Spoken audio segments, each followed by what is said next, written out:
Penguin Random House Audio presents Daisy Jones and the Six by Taylor Jenkins Reid. Read for you by Jennifer Beals, Benjamin Bratt, Judy Greer, Pablo Schreiber, Ari Fliakos, January LaVoy, Julia Whelan, and a full cast.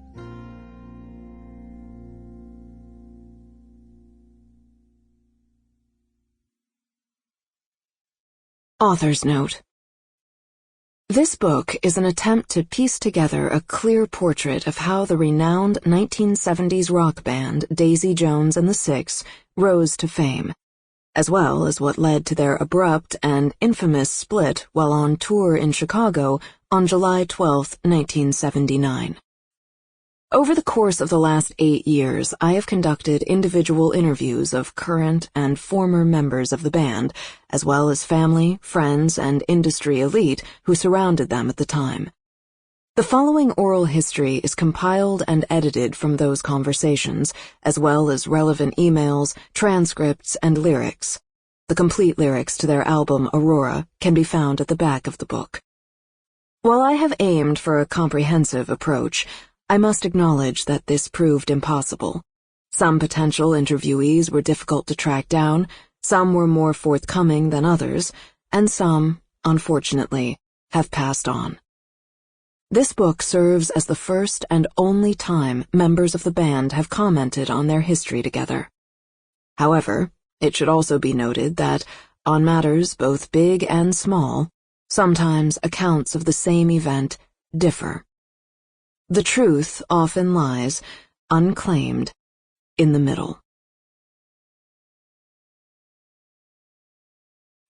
The groupie Daisy Jones, 1965 to 1972.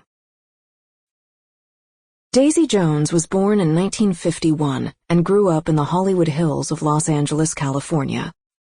The daughter of Frank Jones, the well-known British painter, and Liane Lefebvre, a French model, Daisy started to make a name for herself in the late 60s as a young teenager on the Sunset Strip. Elaine Chang, biographer, author of Daisy Jones, Wildflower.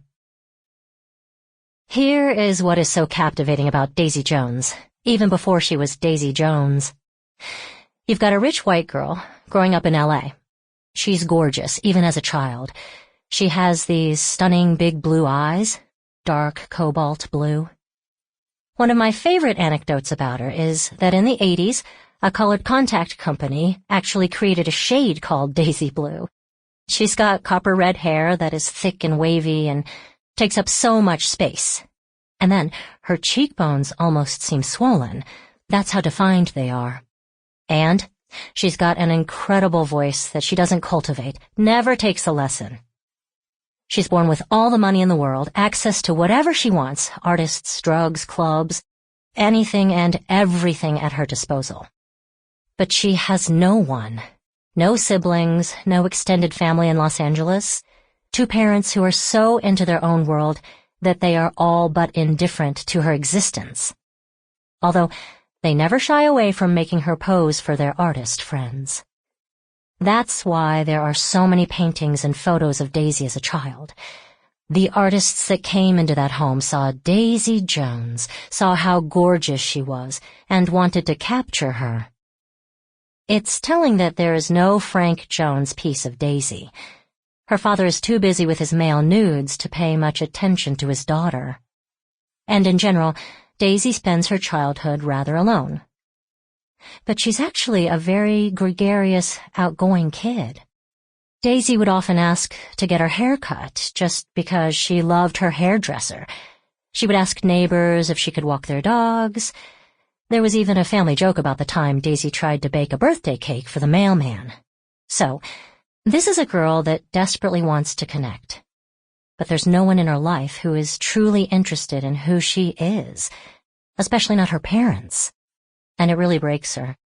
But it is also how she grows up to become an icon. We love broken, beautiful people. And it doesn't get much more obviously broken and more classically beautiful than Daisy Jones. So, it makes sense that Sample complete. Ready to continue?